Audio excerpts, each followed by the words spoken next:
ایک چھوٹا بھائی تھا وہ بھی وفات پا گیا. تو بیچاری کے پاس گھر اپنا ہے لیکن نظام زندگی چلانے کے لیے نا کام نہیں ہے.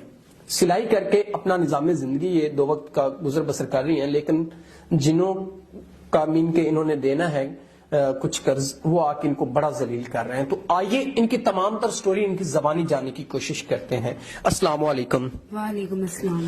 اچھا بہن، آپ مجھے بتائیں زندگی کے کیا معاملات ہیں جنہوں نے آپ کو اتنا کمزور کر دیا اور آپ آ کے ہمارے دفتر میں روتی رہیں؟ زندگی کی پریشانیوں سے گھبرانا نہیں چاہیے، نہ خودکشی کرنی چاہیے، بلکہ حالات کا سامنا کرنا چاہیے. تو بتائیں ہمارے ناظرین کو آپ. جی ایسے ہی ہے، میری عمر تو کافی زیادہ ہو گئی ہے.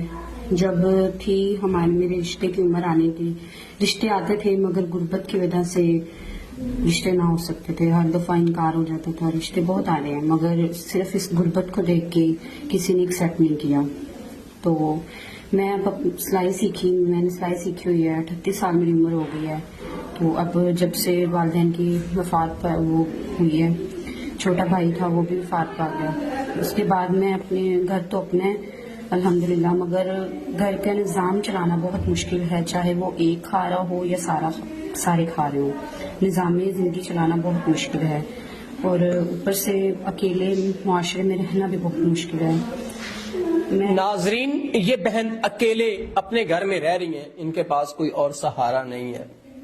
ایک چچا تھے وہ بھی وفات پا گئے، ان کے بھی بغیر شادی شدہ تھے. اب آگے ان کا کوئی رشتہ دار نہیں ہے.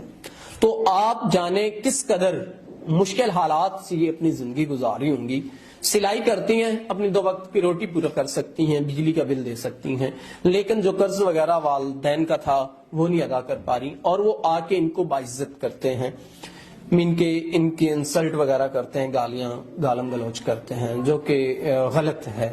تو بہن کافی پریشان ہیں اور یہ چاہتی ہیں کوئی ایسا سنسیئر پرسن جو ان کے معاملات زندگی کو سمجھے اور جہیز کی ڈیمانڈ نہ کرے، اور ان کے جو تھوڑے بہت قرض کے معاملات ہیں ان کو ادا کر کے ان سے نکاح کرے. تو بہن اگر کوئی شخص جو آپ کے یہ تمام تر معاملات زندگی کو بہتر طریقے سے حل کر کے آپ کو بہتر اور اچھی لائف دے سکتا ہے، تو آپ کا کیا خیال ہے؟ جی میں اس کے ساتھ نکاح کروں گی. میں آپ کے پاس آئی اس لیے تھی کہ میں نکاح کرنا چاہتی ہوں، اپنا پیغام ان لوگوں تک پہنچانا چاہتی ہوں جو نکاح کے خواہش مند ہیں، نیک انسان ہیں اور ابھی تک ان کی شادی نہیں ہوئی. اگر وہ نکاح کرنا چاہتے ہیں تو میں حاضر ہوں. اسٹوری اپنی نہ پہنچاتی تو شاید میں آج پھر اس دنیا میں بھی نہ ہوتی، کیونکہ میں بہت تنگ ہوں. جو قرض کے لیے آتے ہیں وہ بہت بے عزت کرتے ہیں، بہت عجیب عجیب سی باتیں، گالیاں گلوچ، وہ مجھ سے برداشت نہیں ہو رہا تھا. مگر آپ نے مجھے سمجھایا، آپ نے بولا کہ میں آپ کا پیغام پہنچاؤں گا لوگوں تک. تو مجھے امید ہے کہ اب کوئی مجھے ایک شخص ہی ملے گا جس سے میں نکاح کروں گی اور اپنی زندگی گزاروں گی. ناظرین، بہن نے واضح بتا دیا کہ مجھے کوئی نیک شخص ملے گا جو میرے معاملات زندگی. مجھے کسی جاننے والے سے ان کا پتہ چلا اور یہ اتنے اپنے حالات سے تنگ تھیں، خودکشی کرنا چاہ رہی تھیں. تو میں نے جا کے ان کو یقین اور امید دلائی کہ اس دنیا میں اچھے لوگ بھی موجود ہیں جو نکاح کو عام کرنا چاہتے ہیں. تو ضرور کوئی نہ کوئی اس بہن سے ان کو سمجھایا کہ خودکشی اسلام میں حرام ہے، تب جا کے ان کو بھی اس چیز کی. لیکن جب انسان مجبور ہو جاتا ہے تو وہ بس اس کے پاس آخری حل یہی بچتا ہے.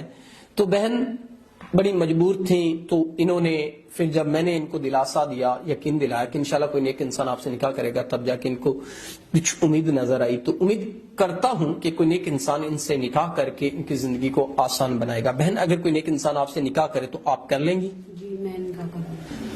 ناظرین، اس بہن کی 38 سال عمر ہو چکی ہے اور بس غربت کی وجہ سے کافی پریشانیوں میں ان کی زندگی گزری. تو امید کرتے ہیں کوئی نیک انسان ان سے نکاح کر کے ان کے